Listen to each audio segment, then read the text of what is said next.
মানুষ একটু সুখের খোঁজে, একটু আনন্দের খোঁজে চলে আসে বিশ্বের সবচেয়ে বড় সমুদ্র সৈকত কক্সবাজারে।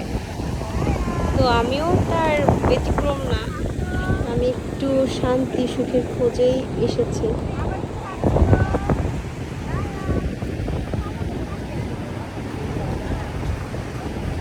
ওই তো ওরা হচ্ছে গোসল করতে গেছে। আচ্ছা, আমি গোসল করবো না, আমি বসে আছি, ভালো লাগছে। তারপরেও হচ্ছে কোনো না কোনো কিছুর শূন্যতা থেকে যায় আসলে। ওই তো ওরা